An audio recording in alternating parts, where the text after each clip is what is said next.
Hello, everyone. We are live on Facebook, LinkedIn, and YouTube. And today I am here with 10 amazing speakers to book for your next event. And with no large gatherings or events since over the past few months with COVID, things are starting to look a little brighter for the future. And event managers all over are finally adapting to the idea of online summits and conferences. And slowly, things will hopefully go back to normal where there'll be live events again. So we wanted to highlight, we have 10 people in our group. There's 8 with us today, amazing speakers from around the country. I'm going to let everyone introduce themselves, and then they're each going to give you a taste of what they do individually. So we will start with Lili.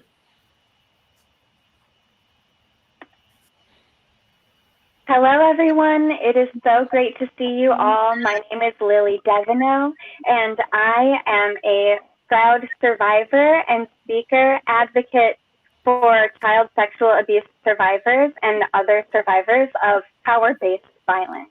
I'm so happy to be here. Thank you. And Glenn. Hi, thanks, Roger. My name's Glenn Anderson. I call myself a performance catalyst speaker, and I teach and speak on subjects such as communication, collaboration, leadership, teamwork, and hello to everyone from Chicago. Wonderful. Tara. Hi, Roger. I'm Tara Renze, and I am on a mission to empower women to be who they came to be. So I'll tell you a little bit more about that when I get my shot. So thanks for having me. Wonderful. Thanks for being here. Matt. Hey, Roger. I'm Matt Bennett. I am known as the Simon Cowell of self-publishing. I've authored and sold over 5 million books, and I look forward to sharing a few little secrets with you guys. Awesome, Matt. Eddie.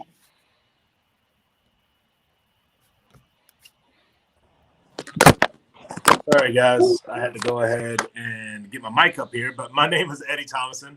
I am in the youth market, so I speak inside of universities and high schools, and I'm just on a mission, man, to unlock all the young adults and young adults that is basically looking to pursue a life that they're passionate about living. So I'll talk a little bit more about that when my time comes up too. Excellent, Eddie. And Deb. Hi, my name is Deb Cummins Stellato, and I'm the president of the Think Good Company, and I'm an igniter of people, organizations, and leaders. And I speak specifically to women looking for the courage to think courageously. Wonderful. Shari. Hello, Roger. Hi, everybody. I am Shari Pheasant, also known as the Queen of Horsepower. And what I really do well is work on the horsepower on you and your team. So I've been working across the country for the last 10 years to help leaders and teams engage in greater conversations that bring the results that businesses deserve, and that's profits, through people-centered objectives and initiatives. So if you're ready for change, I'm the catalyst you're looking for. Thanks for having me, Roger. Absolutely. Thanks for being here. So wonderful. So what we're going to do at this point is Christian's going to give a little overview. As he's doing that, we're going to minimize everyone and let Tara be the first to speak. So go ahead, Christian. What's going on, everybody? It's Christian. I'm happy to be partnered with Roger on this awesome event. So I brought together these group of speakers back in February, actually, looking to highlight the keynote speaking industry and everyone that's been a part of it. And these people have come together over the past few months, even through the COVID crisis, to put on a great event. So I'm super grateful to have you all here. Thanks so much, Christian. And Tara, you are first. I'm going to minimize myself and then take it away. All right.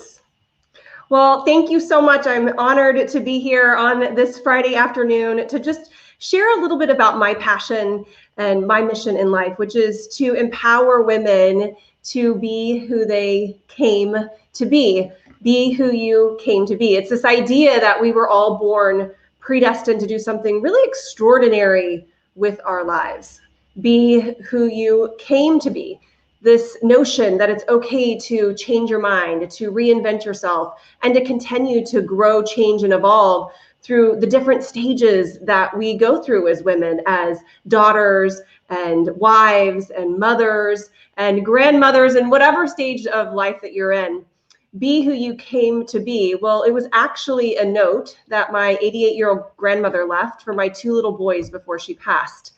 She left them this beautiful letter, and she signed it, "Be who you came to be, love will guide you." Now, over the years, I've lived by this mantra myself. I've shared it with family and friends, and so many people loved it so much that I decided that I needed to spread this message to women all over. And so I'm an emotional intelligence practitioner, and my entire message is actually grounded in emotional intelligence, having the self-awareness, understanding how you're feeling, how you show up, and that you're not your thoughts, but how you act and how you react is so key to really chipping away at your authenticity.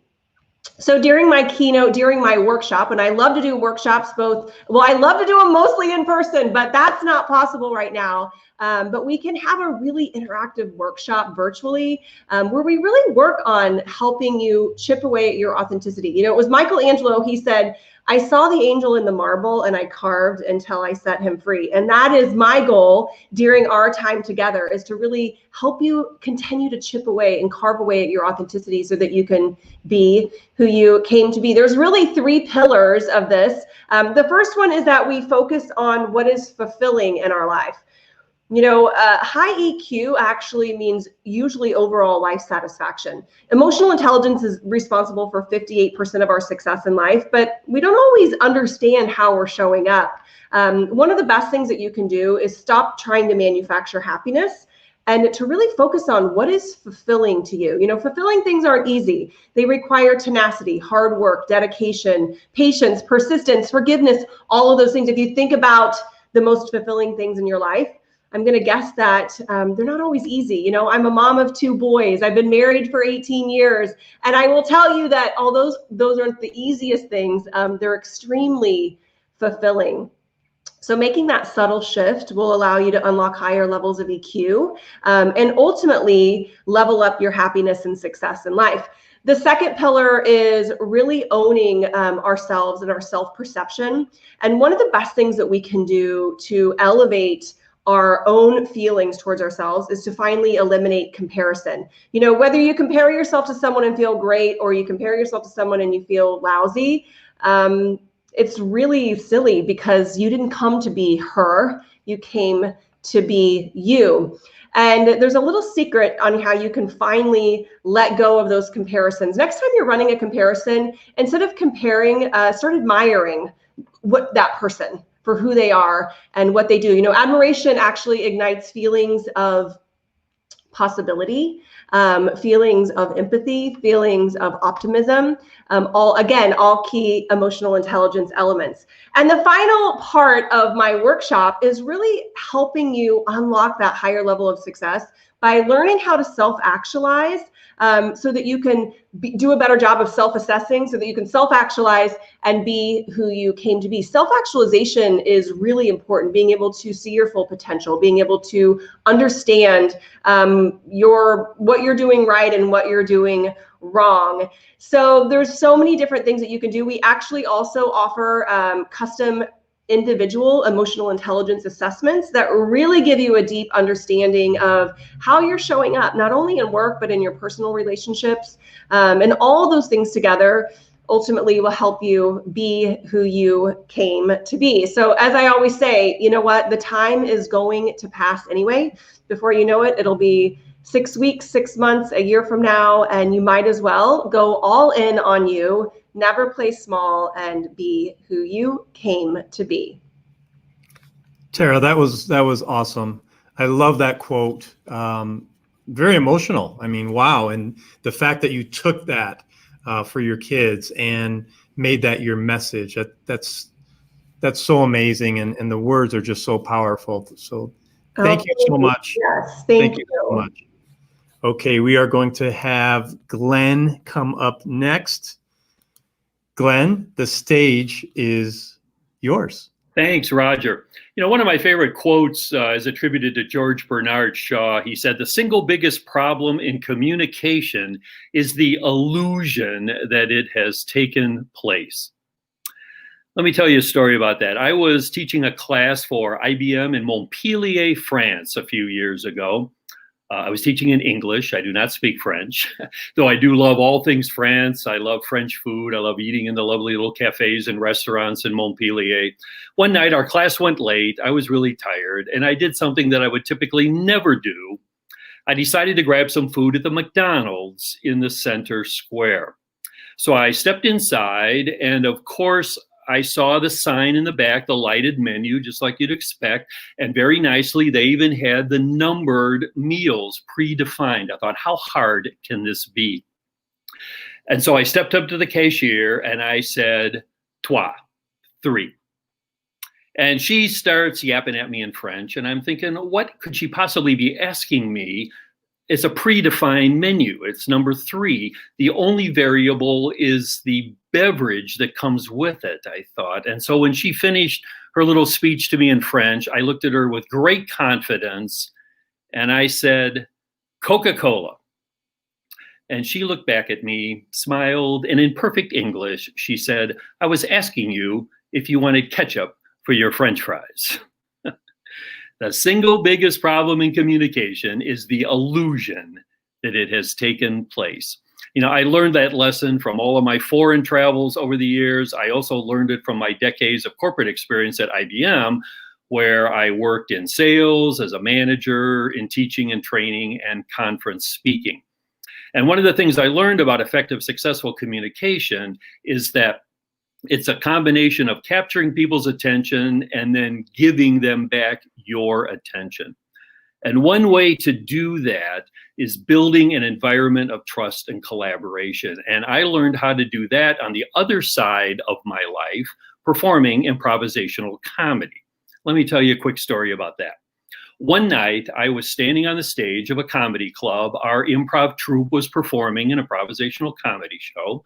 And I was on stage with my partner, Chris, and we had decided to create an improv scene on the fly based on a suggestion from the audience asking for a location for the scene.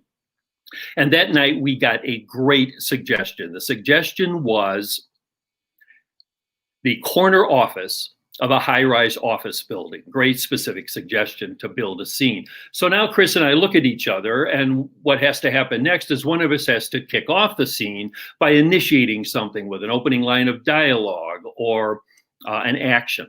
So that night I looked at Chris and I said, thank you for coming to see me. I want to review your job performance for the last several months. See, what was I doing with that? I was establishing that I was the boss, Chris was my employee, this was my office. Well, Chris looks back at me and he says, I don't have to listen to you. You're not my boss.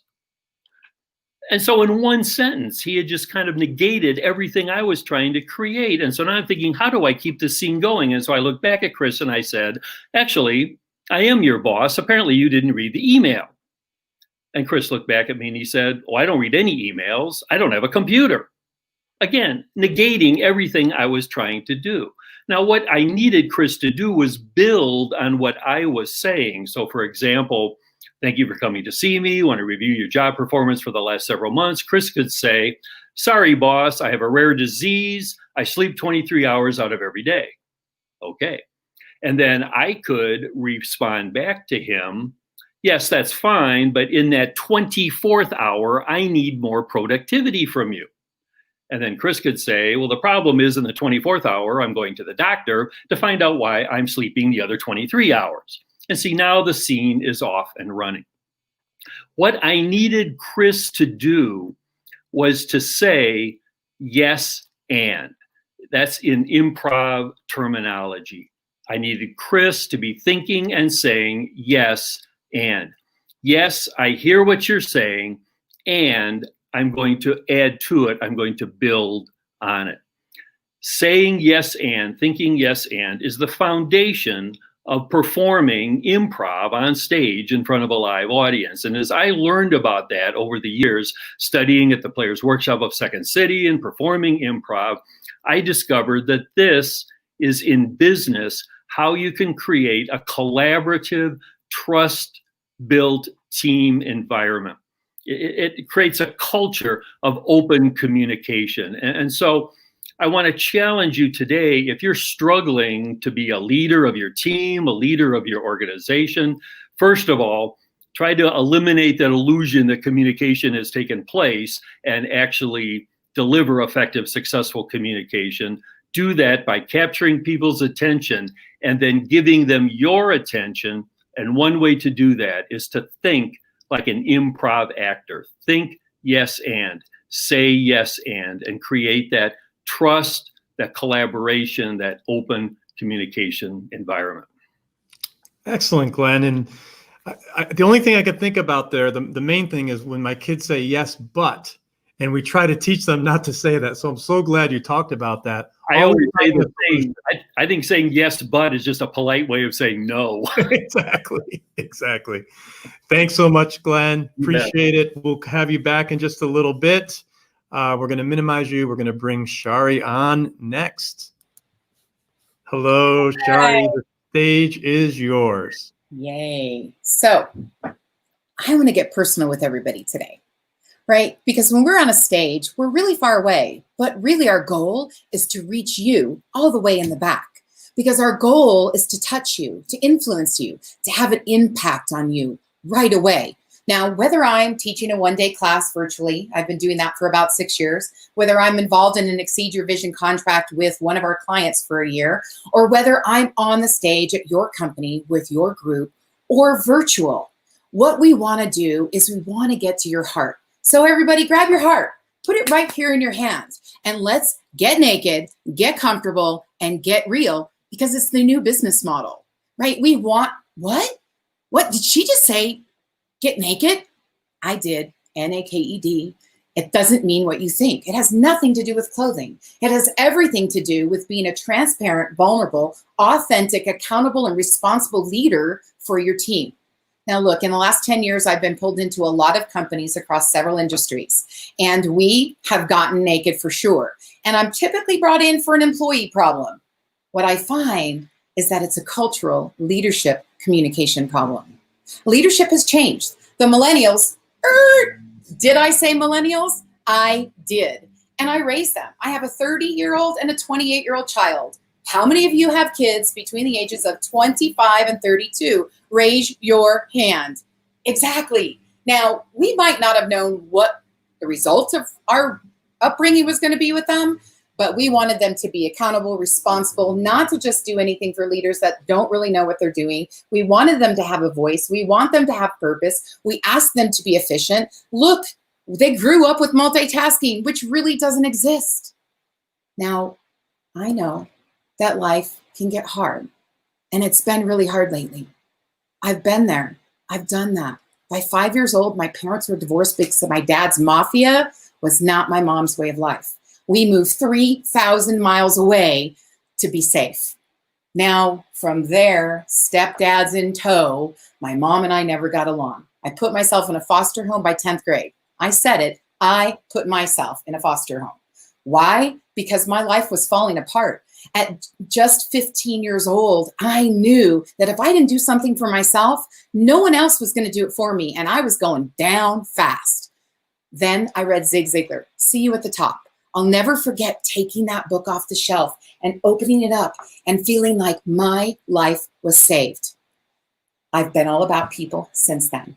And what I bumped into, in fact, just 8 years ago, I was working with a leader who had absolutely no respect for women, couldn't hear the voice of his employees, and was the leader who grabbed everybody around him so he could look important. Now, what I know about good leaders is they fill everybody else up. Because when you succeed, we succeed. And that's the leadership I go into a company looking to grow and to help employees be engaged. Because I know that employee happiness is the ultimate profit driver in every single business. Wait, I want to repeat that.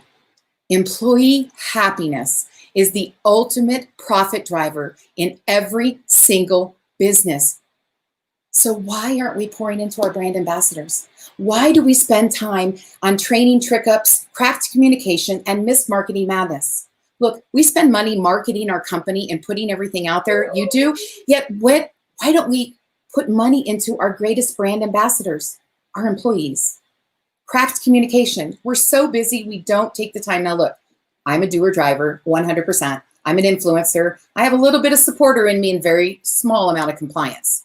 I happen to be very purpose-driven, efficient, receptive to new ideas, and objective. So what does that mean? That means that I know not everybody's going to be happy when the business succeeds. However, what we can do to work towards happiness is have open, vulnerable conversation with each other, so that eventually through compromise, through adjustments, and through innovation and creativity, we as leaders with our teams can grow our business to be profitable, sustainable, and scalable.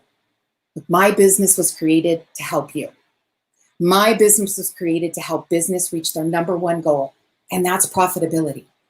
And yet I know that as capitalistic as that sounds, what really is behind it is that people are first. I almost died at 38. I woke up with a bag on the side of my stomach, a colostomy bag, and split open from my belly button to, well, about there, and wide open after being ill because I was working so hard to save the world. I'll never do that again. And I don't want you to put yourself in harm's way to make your business great either. I want to come in and help you. So I'm excited, Roger, that you've had us be a part of this. I have a little bit of passion going on. That's the horsepower thing. I happen to own an automotive shop. That's my industry specialty. That's automotive, right? Horsepower and wheels. I have horses that I bring teams out to at my barn called Barn Boot Camp. That's horsepower and hooves. And what I really, really love in my heart is working on the horsepower in you. So thank you, Christian and Roger, for the opportunity to have my voice put out with such amazing speakers today. And let's go get it and change the world. Awesome, Shari. Thank you so much. Wonderful job. Thank you. Okay, next up is Mr. Matt. Matt, you're up. Take it away, my friend.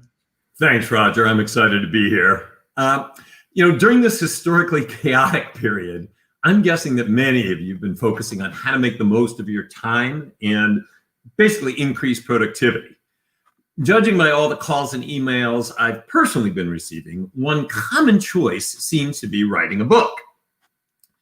Did you know that over 80% of people in this country feel that they have a book inside them and that they should write it? I said 80%. It's a real number. So I've been in the self-publishing business for over 30 years, and I'm all about helping people increase their odds of selling more books. Now, I say increase their odds because anybody who gives you a guarantee is just trying to separate you from your wallet. And as Shari said, there, I said it. It's just the way it is. So I want to increase people's odds, and everything you do either moves you toward or away from your goals. That's just the way it is. Having said that, I have some good news. I mean, really good news. You don't have to be a world's leading authority on any topic in order to have an extremely successful book. In fact, I'm willing to guarantee anyone working on a book project today has a much better chance of succeeding than I ever did when I got started. Now, how can I make such a bold statement? I mean, I'm guaranteeing you have a better chance of succeeding than I did. No doubt about it. Well, it's easy. Because when I wrote my first book, I was single with no children and absolutely no medical background. And it was a pregnancy guide. That's right. It was a pregnancy guide. It was called the Maternal Journal. And I sold over 3 million copies. So I'm here to tell you that when it comes to selling nonfiction books, content is not king. Marketing, distribution, and execution are everything. So many people spend years creating their books only to discover that, to quote John Grisham, it's a whole lot easier to write a book than it is to sell one. And that's the way it is. You need to start off with solid marketing and distribution strategies, or you're not likely to reach your goals. Waiting until your book is completed to think about your marketing is like bringing in an architect after you've put up a building. It just doesn't make much sense. And then far too many people think that by simply having websites and Facebook pages, their books will magically become wildly popular and go viral. Do you know the only thing in this world that's guaranteed to go viral? Viruses. That's right. That is it. You cannot depend on, no matter how great you think your book is. And I understand that people do think their books are great. They always will think their books are great. But nobody thinks they have an ugly baby. That's just the way the world works. So there's going to be times when the book needs work. There's going to be times when you have to think about your strategies. What are you going to do to get the book out there? It makes a very, very big difference. It makes all the difference. So relying on the write it and they will come technique for selling books is just it's not going to get you where you want to be. You can take my word for it. Now, don't misunderstand me. I encourage everyone to write. I really do. If you feel you've got a story to tell or a mission to share, by all means, go for it. You should. Definitely. You've got that story in your heart. I don't care if it's in your spleen. Get it out there. You absolutely, 100%. But if you want to get your message out to a massive audience, you have to approach your writing as a business. And businesses require devotion, organization, and thoughtful planning in order to thrive. These aren't my rules. They are the rules. It's how the industry really works. So when it comes to websites, emails, and the digital world in general, remember this. Direct personal relationships are far more impactful than reaching out online. Email is fantastic for maintaining communication, but not for establishing meaningful connections. Network as much as possible, all the time. Find contacts you seek for developing and marketing your project. Always be on the lookout for contacts of contacts, not just the people you talk to, but the people they know, and talk to everyone.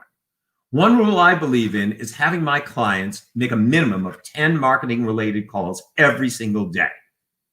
Why? Because with a 5-day work week, that gives you over 2,600 chances per year of succeeding. It also keeps your head in the game and helps you refine your pitch. So I could go on for hours about the importance of networking, but just remember this. If you never talk to strangers, you'll wind up marrying a relative. There's always that. You know, a ton of my success depended on doing the same thing over and over and over again. Chopping wood, carrying water. I describe most of my guidance as being very simple, but not always easy. Keep your materials, your pitches, your best practices as straightforward as possible. Focus on the big stuff. Don't get caught up in the minutia. This is the last thing I'm going to say, Roger. You get caught up in that minutia. I need a very specific dedicated workspace, or I can't write. I need a new computer. I can't write till I get a new computer. You know what I call that? I call that ironing your underwear. You can do it, but what's the point? Don't iron your underwear. Focus on the big stuff and get into it. Get it done. This is a rare period in history right now. We might as well take advantage of it. Great stuff, Matt. And you made me laugh a couple of times in there, which is awesome. But look, no, I think the timing of your work is very important. You know, we help people write books through one of our academies. And it's, I think you're so right about having the business part figured out first, because if you don't, you're going to end up a statistic potentially like most authors do, which is selling very little books and then getting it out there and then forgetting about it after a certain amount of time. So thank you for that. Awesome job. Thank you so much. Appreciate it. Okay. And next we have Deb. Deb, welcome. And I'm going to let you take it away for the next 5 to 6 minutes. Thanks so much. Thank you, Roger. And thank you to Christian for making this happen. When I was a kid, I had a huge poster on my wall that said, life is either a daring adventure or nothing at all. And I've lived my life being on the journey. And what I love to talk about and what I love to share with the audience is how to learn it, live it, and lead it. And how to do that in the context of thinking good, thinking differently, and thinking courageously. So a little bit about me. I'm a Jersey girl. I take a lot of pride in being a Jersey girl. It's deeply rooted inside of who I am. And we're sassy and we're fierce, and we like to think we're kind of fabulous. And so I love to lead with my Jersey girl style when I'm in front of your group. I am also a 50-something entrepreneur. So I'm a rare hybrid of people who've had a variety of life experiences. I started my career as a social worker. I went to grad school. I spent half my career in higher education, really supporting young leaders.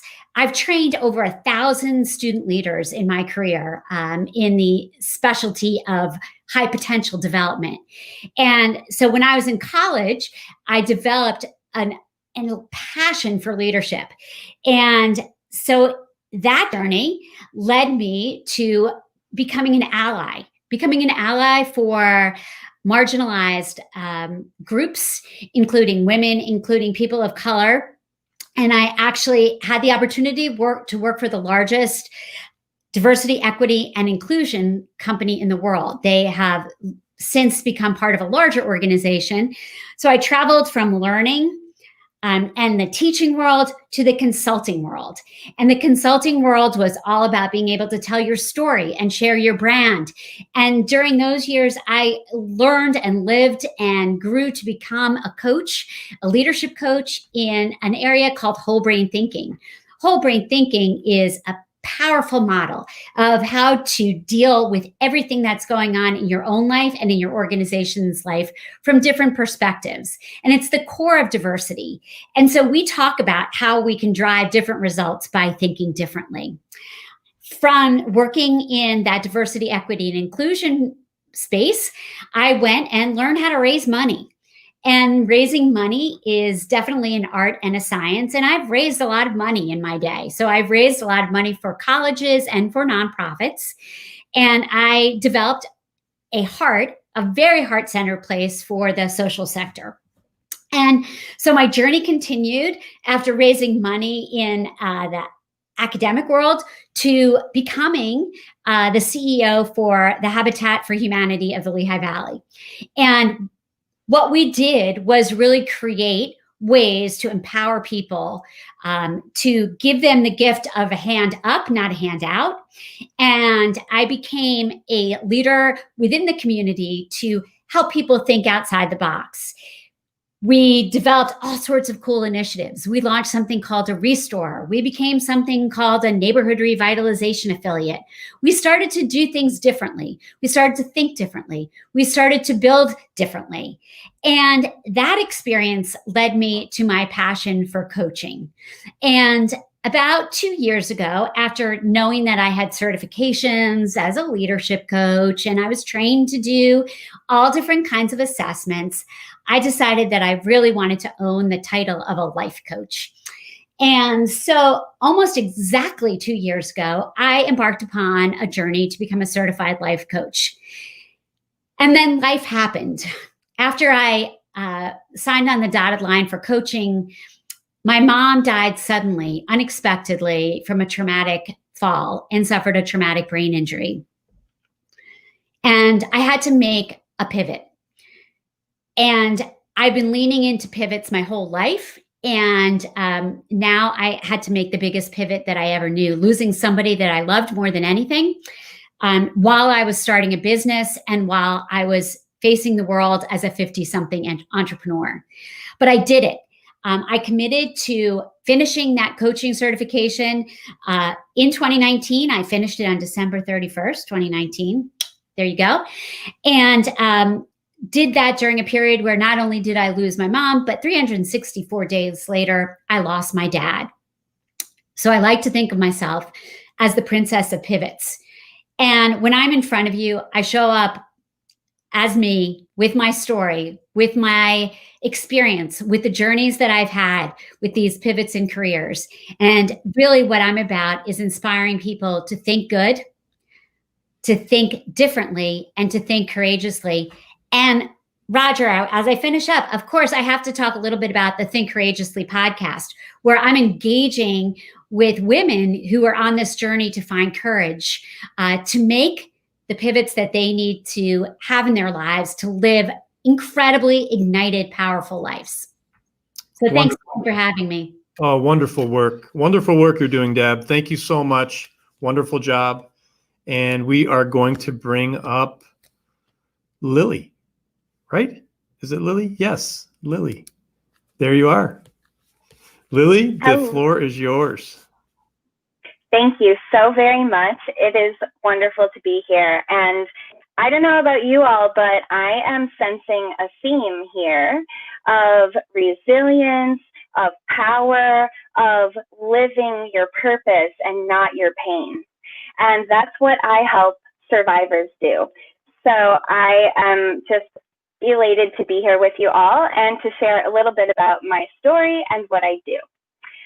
So I was adopted as an infant by a family member a few limbs over on the family tree.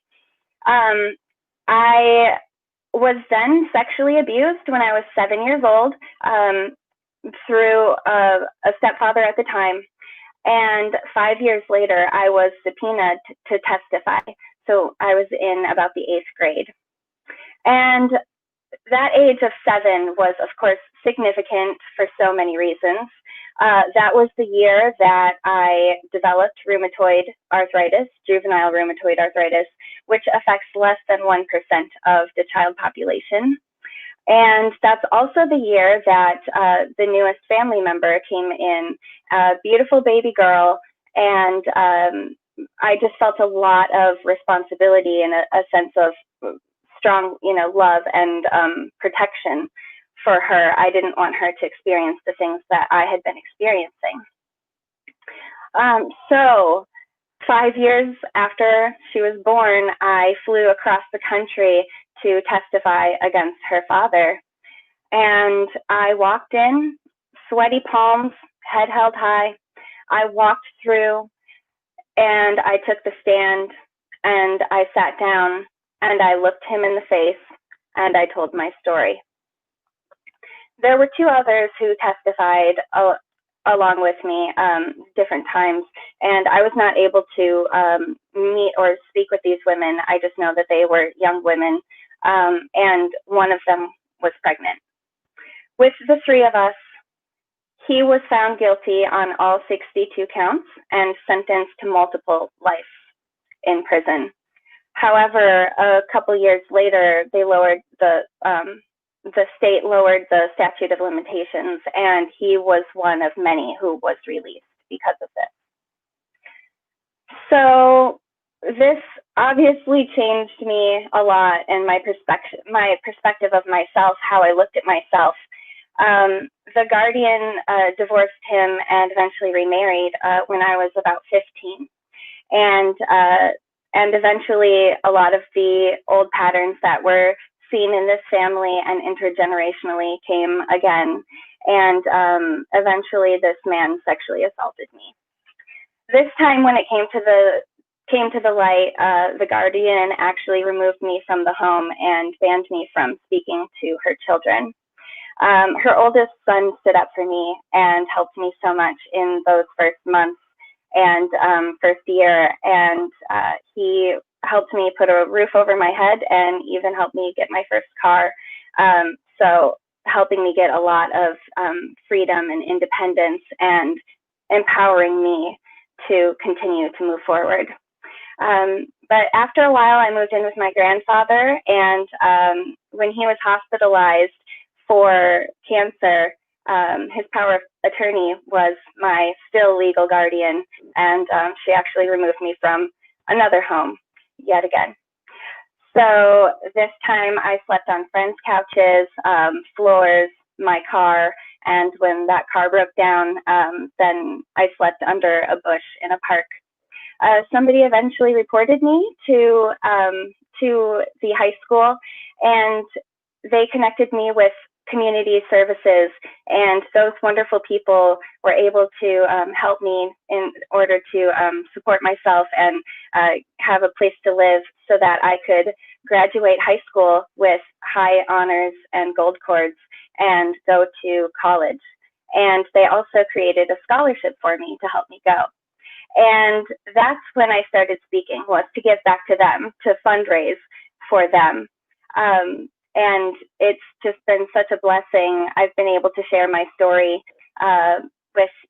with students, with K through 12, and with higher education students, with organizations, speaking about these patterns of violence and how to prevent them, how to stop them, how to identify them, how to heal from them. So I went on to graduate with 2 bachelor's degrees, and I am currently a master's student in sociology, and I'm working to get my doctorate so that I can help to create the data to help push policy for prevention. So I continue to do workshops, and I continue to help others to live their best lives and to really tune into their power, because anything is possible. And through tuning into this power, I was able to heal from rheumatoid arthritis and find the love of my life and live a fantastic life every day. So I thank you so much for joining me today. Wow, Lili, powerful story. And I love the way you started out with the quote of live your purpose and not your pain. Very strong words, and such a wonderful, strong person you are. And thank you for being with us today and sharing a piece of your story. Thank you. Okay, and last but not least, we are going to bring on Mr. Eddie Thomason. Eddie, welcome. The stage is yours.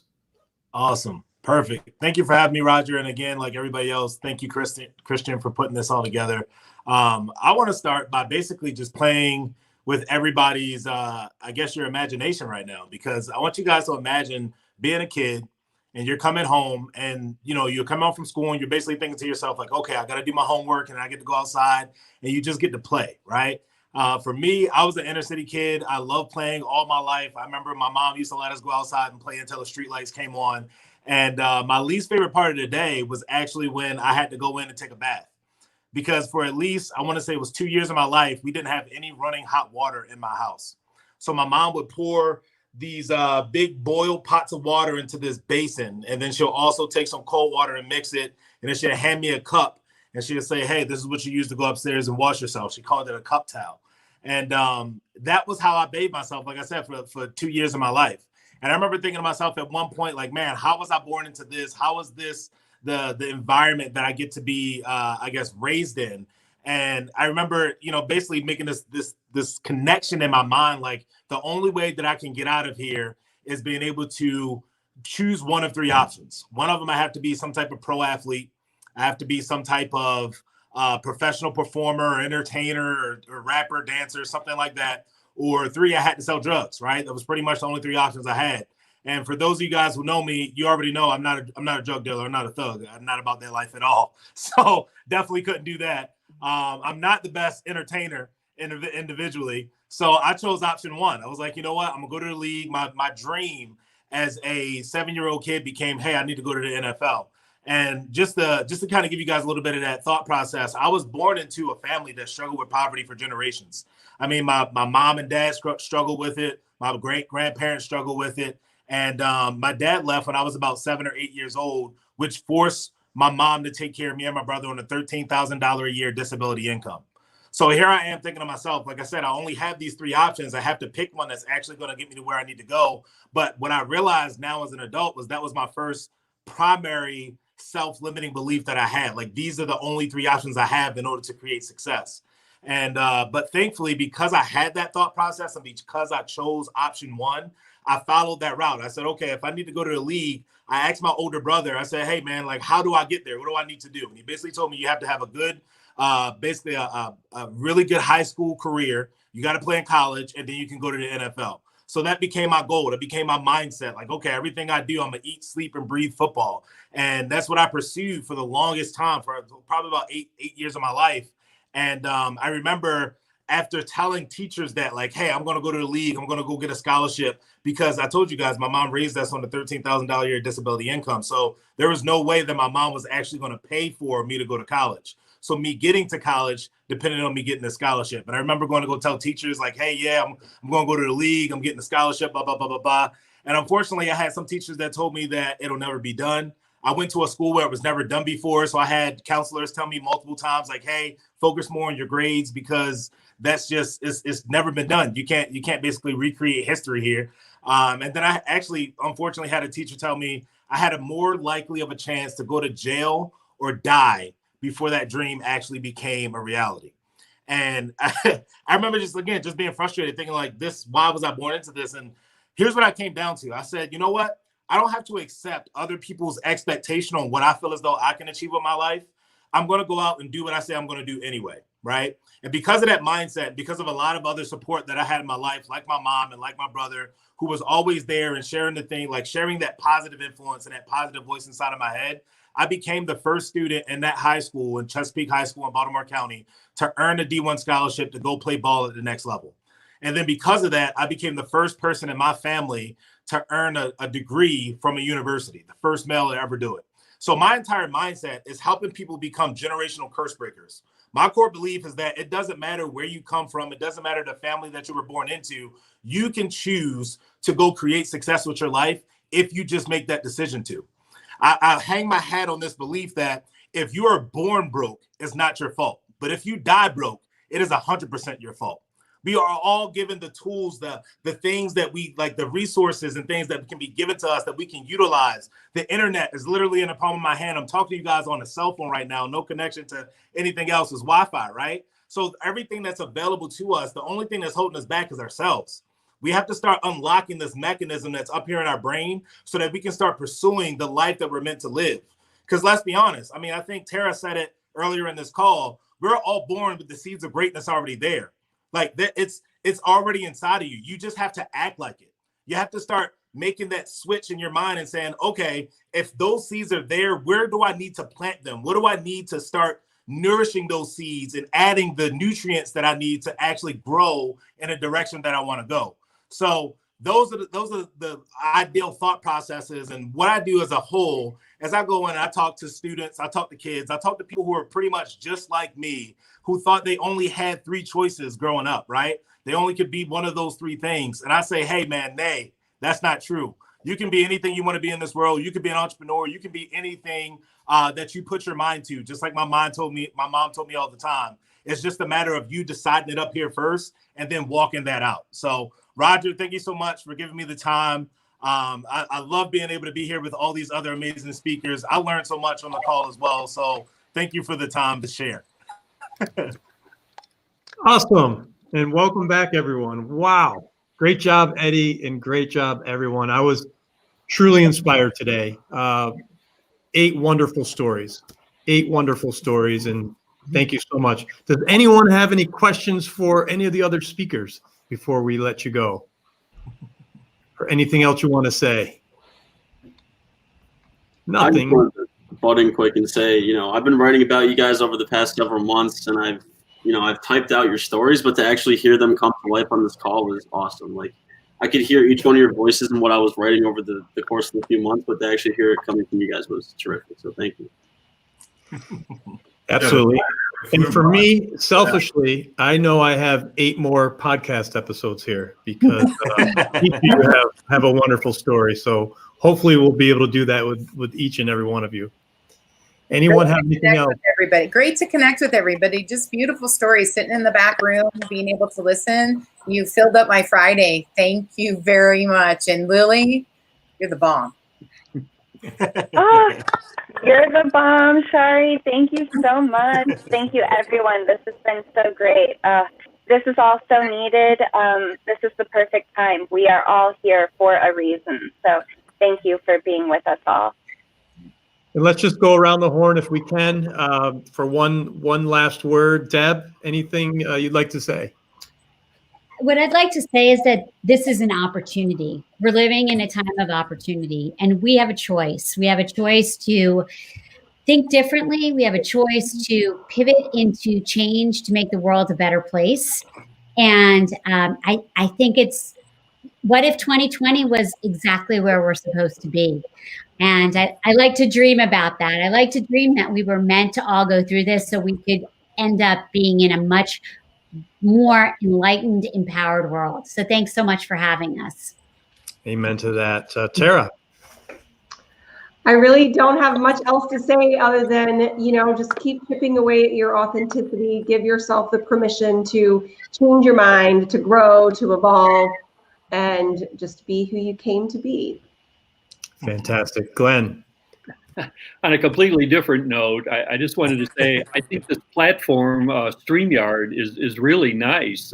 This is my first experience with it. Well, we've probably all been on Zoom and YouTube Live and Facebook Live and some of those others. And I think this one works really well. So congratulations, Roger and Christian, for this great tool that you're using here. I hope I get to see it again.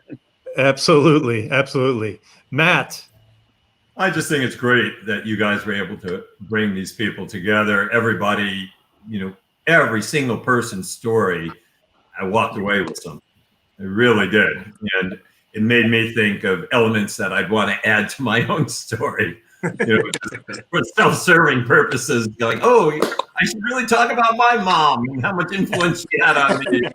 It was just great. I really enjoyed it very, very much. Awesome. Shari. Oh, just thank you. Tara, Deb, I know that we're in some of the same space, and yay, it's nice to know there's such amazing women that are doing the same thing, right? And that we're out there. Gentlemen, Glenn, you're also in our space. Thank you. I love seeing more consultants that go out and help bring people first. I think we're all needed, right? And Roger and Christian, gratitude. Gratitude. Very nice. This is starting a new energy that's going on. I love it. It's our pleasure. And last but not least, Thank you. Well, I just want to say all you guys are incredible. This is the first time I'm meeting everybody other than Roger and Christian. So hearing from you guys and hearing your stories, I think you guys are pretty fantastic. And just a parting piece of advice for anybody that's also, I guess, watching this is remembering the fact that the battle ends with you winning. So it doesn't matter what you're currently going through right now. It doesn't matter. Like, we're all born, we're more than conquerors, right? So we're the battle ends with us winning. You just got to keep on pressing forward. You only fail if you quit. So keep pressing on. You're going to get to the cater where it's greater. And I love you guys. I don't know you, but I love you. Awesome, Eddie. Wonderful parting words. Thank you all so much. Have a wonderful weekend and keep inspiring. See you guys. You guys are on.